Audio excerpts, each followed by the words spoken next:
গর্ভবতী অবস্থায় যদি হাতে মেহেদি দেয় তাহলে কি বাচ্চার শরীরে দাগ পড়ে, একটু জানাবেন। মৃত ব্যক্তির গোসলের পর সুরমা কোথায় কোথায় দেয়া যায়? হাত পায়ের নখ কাটার পর তাকে মাটির ভিতর গাড়তে হবে। নামাজের ওয়াক্ত চলে যাচ্ছে, এই মুহূর্তে শুধু ফরজ নামাজ আদায় করলে কি কোনো গুনাহ হবে? গোপন অঙ্গে হাত লাগলে উযু থাকে কিনা? উযু করার সময় বেসিনে পা ধোয়া কি ঠিক? নামাজের সময় মোবাইলে চোখ গেলে কি নামাজ হবে? নখ পালিশ লাগিয়ে নামাজ পড়লে নামাজ হবে কিনা? সুদের টাকা দিয়ে তৈরি করা বাড়িতে আমল করলে আমল কি কবুল হবে? কিবলার দিকে পা দিয়ে শোয়া যাবে কিনা? ঘরে বিয়ের উপযুক্ত বোন রেখে বড় ভাইরা কি বিবাহ করতে পারবেন? আমার পরিপূর্ণ বয়স হচ্ছে, আমি বিয়ে করতে চাই, এখন আমার পরিবারকে কিভাবে বলতে পারি, পরামর্শ চাই। মুসলমান মেয়েরা ধুতি সালোয়ার পড়তে পারবে কিনা? ডান হাতে খাবার গ্রহণের সময় প্রয়োজনে কি বাম হাতে পানি পান করা যাবে? পুরুষ ডাক্তার দ্বারা সিজার ডেলিভারি করানো জায়েজ কিনা? আর বিলম্ব না করে আপনাদের প্রশ্ন উত্তর দেওয়ার পালায় আমরা চলে যাচ্ছি। আজাদ, আপনি জানতে চেয়েছেন মৃত ব্যক্তির গোসলের পর সুরমা কোথায় কোথায় দেয়া যায়? উল্লেখ্য আজকে শুনলাম লজ্জাস্থানে দেয় কিছু মহিলা। না, এটার তো কোনো যুক্তি নাই, সুরমা শুধু চোখে দিবে আর কোথাও না। নুসরাত সুলতানা রত্না, আপনি জানতে চেয়েছেন নামাজের ওয়াক্ত চলে যাচ্ছে, এই মুহূর্তে শুধু ফরজ নামাজ আদায় করলে কি কোনো গুনাহ হবে? নামাজের ওয়াক্ত যদি চলে যাচ্ছে এমন হয়, এই মুহূর্তে আপনি যদি শুধু ফরজ ওয়াক্ত আদায়, ফরজ নামাজ আদায় করে নেন, গুনাহ হবে না,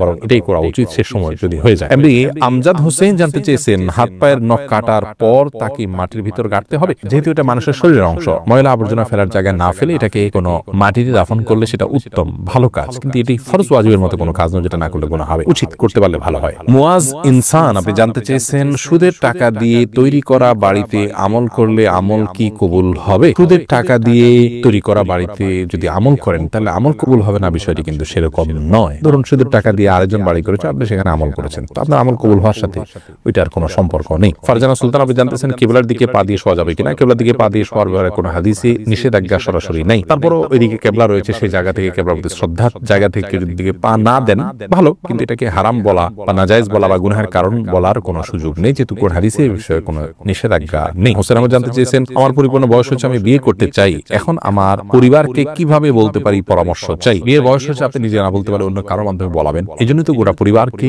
দিনের পথে আনার জন্য আগে চেষ্টা করতে হয়। তারা যখন দিন বুঝবেন তখন তাদের সবকিছু বোঝানো সম্ভব হবে কোরআন হাদিসের আলোকে। আপনি নিজে না পারলে অন্য কারোর মাধ্যমে করবেন। এমনি ইফতিখার শুভ, আপনি জানতে চেয়েছেন নখ পালিশ লাগিয়ে নামাজ পড়লে নামাজ হবে কিনা? নখ পালিশ লাগিয়ে যদি আপনি ওযু করেন তাহলে ওযু হবে না, আর ওযু না হলে নামাজ হবে না। অতএব বলতে পারেন নখ পালিশ লাগিয়ে ওযু করে নামাজ পড়লে নামাজ হবে না, কিন্তু যদি ওযু অবস্থায় নখ পালিশ লাগিয়ে আপনি নামাজ পড়েন ওযু অবস্থায়, তাহলে ওই নামাজটা হবে। পরবর্তীতে আবার যখন নামাজের সময় হবে বা ওযু ভাঙবে তখন আপনাকে নখ পালিশ রিমুভ করে তারপর ওযু করতে হবে, অন্যথায় এটি জায়েজ হবে না। মা বোনরা মাসিকের দিনগুলোতে নেল পালিশ ইউজ করতে পারেন, কোনো অসুবিধা নেই, যদি তখন নামাজের অপশন তাদের নাই। কিন্তু পরবর্তীতে আবার নামাজ যখন শুরু হবে তার আগে তাদেরকে সেটি রিমুভ করে নিয়ে তারপর ওযু করে নামাজ পড়তে হবে। এস আলম, আপনি আইডি থেকে জানতে চেয়েছেন গোপন অঙ্গে হাত লাগলে ওযু থাকে কিনা? আমাদের দেশের উলামায়ে কেরামের মতে, বাহনায়ে মতে উলামায়ে কেরামের মতে গোপন অঙ্গে হাত লাগলে ওযু ভাঙবে না, তবে আরবিন স্কলাররা সৌদি উলামায়ে কেরাম তাদের মতে গোপন অঙ্গে হাত লাগলে ওযু ভেঙে যাবে, যেহেতু আপনার একটা হাদিস রয়েছে যে মান মাসসা যাকারাহু ফালিয়াতাওয়াদ্দা, এজন্য তারা হাত লাগলে বলতে কাপড়ের উপর দিয়ে নয়, সরাসরি যদি কেউ গোপন অঙ্গে স্পর্শ করে তারা ওটাকে ওযু ভঙ্গের কারণ হিসেবে উল্লেখ করেন। অতএব সেই জায়গা থেকে এটা ওযু ভঙ্গের কারণ তাদের মতে, আমাদের উলামায়ে কেরামের মতে এটি ওযু ভঙ্গের কারণ না। পাত্রী আইডি থেকে আপনি জানতে চেয়েছেন ঘরে বিয়ের উপযুক্ত বোন রেখে বড় ভাইরা কি বিবাহ করতে পারবেন? উত্তর হলো পারবেন। বোন বিয়ে দেওয়ার সাথে ভাইয়ের বিবাহকে শর্তযুক্ত করেন ইসলাম, বরং ভাই তার মতো করে তিনি বিয়ে করতে পারেন, এরপর তিনি বোনের বিয়ের জন্য প্রচেষ্টা চালাতে পারেন। তবে বোনের বিয়ে দেওয়াটা ভাইয়ের কর্তব্যের অংশ, সেই জায়গা থেকে সিরিয়াসলি বোনের বিয়ের জন্য ভাইয়ের চেষ্টা চালাতে হবে, কিন্তু তাই বলে তার উপরে নির্ভর করে নিজের বিয়ে আটকে রাখার কোন শর্ত ইসলাম দেয়নি। এই বিষয়ে আমাদের সবার উদার হওয়া উচিত এবং মানসিকতাটাকে বড় রাখা উচিত। আকলিমা আখি, আপনি জানতে চেয়েছেন মুসলমান মেয়েরা ধুতি সালোয়ার পড়তে পারবে কিনা? এটা পরা উচিত নয়। ধুতি যেহেতু হিন্দুদের একটা ধর্মীয় পোশাক বলা যেতে পারে, হিন্দুদের একটা কালচার, সেই কালচারের অনুকরণ মুসলমানদের জন্য করা জায়েজ নাই। মুসলমানের জন্য অন্য মুশরিকদের বা আল্লাহ প্রতি যারা বিশ্বাস রাখেন না সেই সমস্ত মানুষদের সংস্কৃতির অনুসরণ করা জায়েজ নয়। সেই জায়গা থেকে ধুতি সালোয়ারটা যেহেতু অনেকটা ধুতির মতো, আপনার পায়ের দিকে একটু উঠে থাকে ধুতির মতো, এটা একজন মুসলমান নারীর জন্য ব্যবহার করা উচিত না। এটা অমুসলিমদের সাথে সাদৃশ্য গ্রহণ করা। নবী সাল্লাল্লাহু আলাইহি ওয়াসাল্লাম বলেছেন মান তাশাব্বাহা বিকওমিন ফাহুয়া মিনহুম, যে ব্যক্তি কোন জাতির সাথে সাদৃশ্য গ্রহণ করছে তাদের অন্তর্ভুক্ত। আবু দাউদে বর্ণিত হাদিসের আলোকে এটি করা উচিত না। ঈশান, আপনি জানতে চেয়েছেন ওযু করার সময় বেসিনে পা ধোয়া কি ঠিক? নিজের বাসা বাড়িতে অসুবিধা নেই, করতে পারেন, তবে আপনার রিস্ক মুক্ত হওয়াটা বিষয় মাথা রাখতে হবে। নিজের জন্য রিস্কি হলে সেটা আপনার জন্য করা উচিত হবে না, কারণ নিজেকে বিপদের মুখে ঠেলে দেওয়া জায়েজ নয়। অসময়ে এখান থেকে পড়ে বা দুর্ঘটনার শিকার হতে পারে মানুষের। যদি সেরকম না হয়, আপনি আশপাশে কিছু ধরে করতে পারেন, তাহলে এটা জায়েজ আছে, কিন্তু পাবলিক প্লেসে বা বাইরে এরকমটি করা অনুচিত, যেহেতু এটা দৃষ্টিকটু। অন্য ধরনের মানুষরা আছে যারা এই বেসিন ব্যবহার করবে, তারা দেখে হয়তো ইসলাম সম্পর্কে বাজে ধারণা নিবে বা তাদের হক নষ্ট হতে পারে, বা আশপাশে পানি পড়ে ভিজে যাবে, জায়গাগুলো নষ্ট হবে, সেই জায়গা থেকে পাবলিক প্লেসে এমনটি না করা উচিত, কিন্তু করলে ওযু হয়ে যাবে। মোহাম্মদ আরাফাত ইসলাম জানতেছেন ডান হাতে খাবার গ্রহণের সময় প্রয়োজনে কি বাম হাতে পানি পান করা যাবে?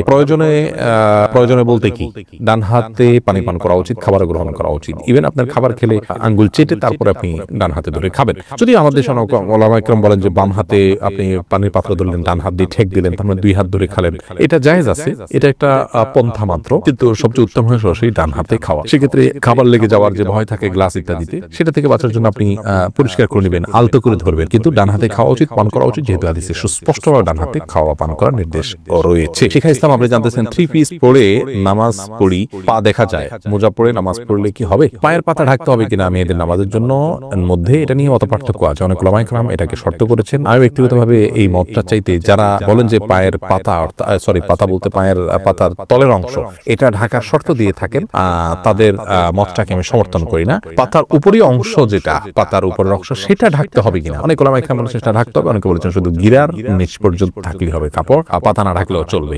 দুই পক্ষের উলামা ইকরামের দলিল রয়েছে। নিরাপদ হলো এমন কাপড় পরা যে কাপড়টা অনেক বেশি লম্বা হয়, যে পায়ের পাতার উপরই অংশ সহ ঢাকা পড়ে। তলা ঢাকার জন্য, মোজা পরার জন্য আলাদা করে কষ্ট করা বা কসরত করা এটা আবশ্যক নয়। ইনশাআল্লাহ বিদিনিল্লাহ নামাজ হয়ে যাবে যদি কেউ মোজা না পড়ে। মুসলিউদ্দিন হৃদয় জানতেছেন পুরুষ ডাক্তার দ্বারা সিজার ডেলিভারি করানো যাবে, জায়েজ কিনা? যদি বিকল্প না থাকে তাহলে জায়েজ আছে, কিন্তু এটি আমাদের দেশের জন্য খুবই লজ্জাজনক একটি অধ্যায়। বাংলাদেশে এখন অহরহ ডেলিভারি করানো হয়, সিজার করানো হয় পুরুষ ডাক্তারের মাধ্যমে। শুধু বাংলাদেশে নয়, সৌদি আরবেও এটি আমি দেখেছি, কাছে থেকে জেনেছি যে পুরুষ ডাক্তাররা এই কাজগুলো করেন। এটি খুবই গর্হিত কাজ, খুবই গর্হিত কাজ।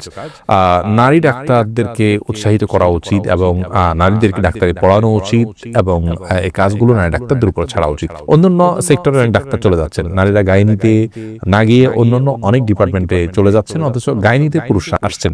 এটি মুসলিম কান্ট্রি বা মুসলিম সমাজের জন্য লজ্জা ছাড়ার কিছু নয়। একজন রোগী হিসাবে আমরা যদি অনন্য উপায় হই, অন্য কোনো বিকল্প ব্যবস্থা না থাকে, তাহলে আমাদের জন্য এটি জায়েজ রয়েছে। লালপুরি আড়ি থেকে আপনি প্রশ্ন করেছেন, গর্ভবতী অবস্থায় যদি হাতে মেহেদি দেয় তাহলে কি বাচ্চার শরীরে দাগ পড়ে? একটু জানাবেন। বোন, এটি সম্পূর্ণ কুসংস্কারের জন্য একটি বিশ্বাস। আমাদের দেশে অনেকে এরকমটি মনে করে যে গর্ভবতী অবস্থায় যদি গর্ভবতী অবস্থায় যদি এরকম কোনো কিছু করা হয়, মেহেদি হাত দেওয়া হয়, তাহলে সেক্ষেত্রে বাচ্চার ক্ষতি হয়। এগুলো সম্পূর্ণ ভুয়া কথা, ভিত্তিহীন কথা। এগুলো বিশ্বাস করা ইমামের সাথে সঙ্গতিপূর্ণ নয়, শিরকে আসগার হয়ে যেতে পারে এই ধরনের বিশ্বাস। অতএব এই ধরনের বিশ্বাস আমাদের রাখা উচিত নয়, কোনো রকম ক্ষতি হবে না ইনশাআল্লাহ বিসমিল্লাহ। এরপরে আলমগীর হোসেন জানতেছেন নামাজের সময় মোবাইলে চোখ গেলে কি নামাজ হবে? নামাজ হয়ে যাবে, কিন্তু এটি নামাজের মানকে অনেকখানি নিচে নামিয়ে দিবে। মোবাইল এর দিকে চোখ যাওয়া উচিত নয়, বরং নামাজের সময় সিজদার জায়গায় চোখ থাকা উচিত। নামাজের দিকে অন্যদিকে মন যেতে পারে সেই বিষয়গুলোকে সরিয়ে ফেলা উচিত নামাজের আগেই।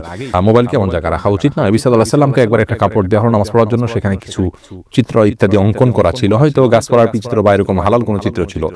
নামাজ পড়ে তিনি তারপরে বলেছেন এই কাপড় সরাও, স্বচ্ছ বা ফ্রেশ কোনো কাপড় আনো, যাতে করে মনোযোগ নষ্ট না হয়। আল্লাহর সাথে কথোপকথনের সময় আপনার অন্যদিকে মনোযোগ গেলে, আপনি কারোর সাথে কথা বলছেন, সেখানে যদি আপনার অন্যদিকে মন থাকে, তাহলে সে যেরকম অভদ্রতা, অসৌজন্যতা, এটা মহান সৃষ্টিকর্তার সাথে কত বেশি অভদ্রতা এবং অসৌজন্যতা হবে সেটা বলাই বাহুল্য। রিমন খান জানতে চেয়েছেন তাহাজ্জুদ নামাজ কি মসজিদে পড়তে পারবেন? যেখানে সেখানে পড়তে পারবেন, বাড়িতে পড়তে পারবেন, মসজিদে পড়তে পারবেন, কোনো অসুবিধা নেই। নূর এই আইডি থেকে আপনি জানতেছেন আমার ওয়াইফ এখন গর্ভবতী, এই অবস্থায় সে সূর্যগ্রহণ এবং চন্দ্রগ্রহণ মানতে চায়। যেমন গ্রহণ শুরু হলে সে কাজ করে না, রান্না করে না, কোনো কিছু কাটবে না।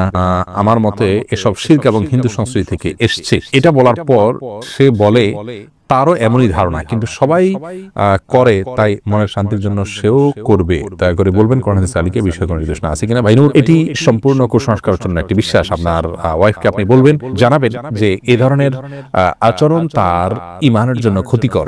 যে বিষয়ে আসলে কোনো আপাতদৃষ্টিতে ক্ষতি নেই, সেটাকে ক্ষতিকর মনে করা এটা আমাদের ঈমানের সঙ্গে সঙ্গতিপূর্ণ নয়। তার মানে ওই বিষয়টার ভিতরে ক্ষতি করার বিশেষ কোনো প্রভাব বা ক্ষমতা আছে বলে আপনি মনে করছেন, শিরকে আসগরের দিকে এটি ধাবিত হওয়ার সম্ভাবনা রয়েছে। এবং সবাই করে দেখে আমাকে করতে হবে, সবাই অন্যায় করলে আমাকে অন্যায় করতে হবে, এটি তো কোনো যৌক্তিক কথা হতে পারে না। বিধায় তার এই অবস্থান সঠিক নয়। সূর্যগ্রহণ চন্দ্রগ্রহণের সময় গর্ভবতী মেয়েরা এটা করতে পারবে না, সেটাও করতে পারবে না, মাছ কাটতে পারবে না, কোনো কাজ করতে পারবে না, এগুলো সম্পূর্ণ কুসংস্কার। ইসলামের সাথে এগুলোর কোনো সম্পর্ক নেই।